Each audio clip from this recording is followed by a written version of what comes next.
മുല്ലപ്പെരിയാർ അതൊരു വലിയ ബോംബായി തന്നെ നിൽക്കുകയാണ്. ഇപ്പോഴിതാ അവസാന മരണമടി അടിക്കുന്നത് പോലെ കഴിഞ്ഞ ദിവസം പ്രധാനമന്ത്രി നരേന്ദ്രമോദിയും പിന്നാലെ കർണാടകയിലെ മുല്ലപ്പെരിയാറിന് ശേഷമുള്ള ഏറ്റവും വലിയ സുർക്കി ഡാമും തകരുന്ന വക്കിലേക്ക് നിൽക്കുകയാണ്.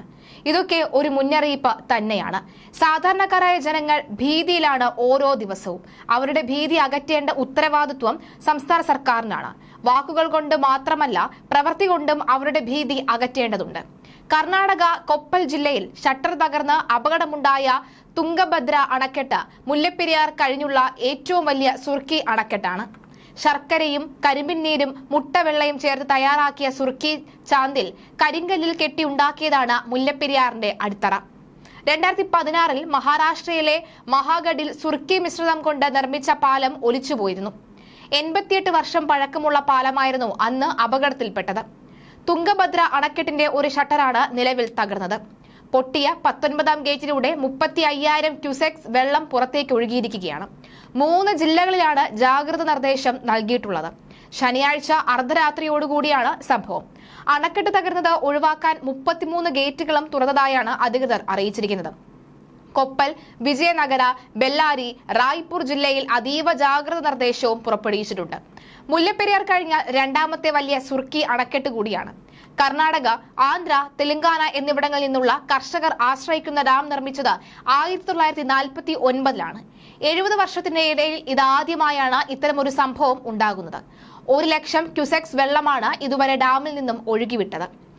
എത്രയോ ലക്ഷം ജനങ്ങളെ പൂർണ്ണമായും ബാധിക്കുന്ന തരത്തിലാണ് ഈ വാർത്ത വരുന്നത്. പേടിയോടുകൂടി തന്നെയാണ് കേരളം ഈ വാർത്ത കേൾക്കുന്നത്. സുർക്കി ഡാം തകർന്നതല്ല, ഒരൊറ്റ ഗേറ്റ് പൂർണ്ണമായും തകർന്നതാണ് ഇവിടെ സംഭവിച്ചിരിക്കുന്നത്. ഒറ്റ ഗേറ്റ് തകർന്നപ്പോൾ തന്നെ ഡാമിന്റെ സുരക്ഷ മുൻകൈയിലെടുത്ത് 33 ഗേറ്റുകളും തുറന്നിരിക്കുകയാണ്. 33 ഗേറ്റ് തുറക്കുമ്പോൾ 1 ലക്ഷം ക്യൂസെക്സ് വെള്ളമാണ് ഒഴുകുന്നതെങ്കിൽ അത് ജനവാസ മേഖലയിലേക്ക് എത്തുമെന്ന കാര്യത്തിൽ സംശയമില്ല. ഇതേ ഭയം തന്നെയാണ് മുല്ലപ്പെരിയാറിന്റെ കാര്യത്തിൽ നമ്മൾ ജനങ്ങൾക്ക് ഉള്ളത്. കഴിഞ്ഞ ദിവസം പ്രധാനമന്ത്രി നരേന്ദ്രമോദി കേരളത്തിലെത്തിയപ്പോൾ വയനാട് ഉരുൾപൊട്ടലുമായി ബന്ധപ്പെട്ട സന്ദർശനം നടത്തിയ ശേഷം മാധ്യമങ്ങളോട് സംസാരിക്കുമ്പോൾ അദ്ദേഹം മച്ചു ഡാം തകർന്നുണ്ടായ ദുരന്തത്തെക്കുറിച്ചാണ് ഏറ്റവും കൂടുതലായി സംസാരിച്ചത്. ഇത് കണ്ട എല്ലാവരും സമൂഹ മാധ്യമങ്ങളിൽ ഒന്നടങ്കം ചോദിച്ചു, എന്തേ വായിൽ പിരിവെട്ടിയോ മാധ്യമപ്രവർത്തകർക്ക് മുല്ലപ്പെരിയാറിനെ കുറിച്ച് അദ്ദേഹത്തോട് ചോദിക്കാൻ? മുല്ലപ്പെരിയാറിനെ ഡയറക്റ്റായിട്ട് പറയാതെ പറയുകയാണ്, ജാഗ്രത വേണമെന്നാണ് പലരും പറയുന്നത്. മാത്രമല്ല ചില കമന്റുകൾ വരുന്നത് ഇങ്ങനെയാണ്: ഇതേ അവസ്ഥ തന്നെ നാളെ കേരളത്തിലും ഉണ്ടാകും, അപ്പോഴും നരേന്ദ്രമോദി വന്ന് സഹായിക്കണമെന്ന് പറയുന്നവരാണ്. പറഞ്ഞുകൊണ്ടിരുന്നാൽ മുല്ലപ്പെരിയാർ ഏത് നിമിഷവും മുല്ലപ്പെരിയാറിന് എന്തും സംഭവിക്കാൻ പ്രധാനമന്ത്രി ഇതിനെക്കുറിച്ച് എന്തെങ്കിലും ഒരു കൃത്യമായ നടപടി എടുക്കാനുള്ള സന്നദ്ധത കാണിക്കണമെന്നും പറയുന്നവരാണ്.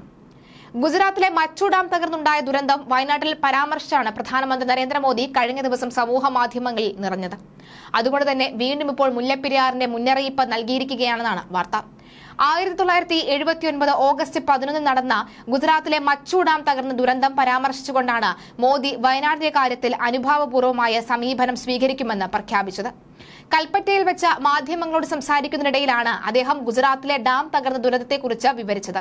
അന്ന് രാജ്കോട്ട് ജില്ലയിലെ ബോർബിയിലാണ് സംഭവം. നിലവിൽ ബോർബി ഒരു ജില്ലയാണ്.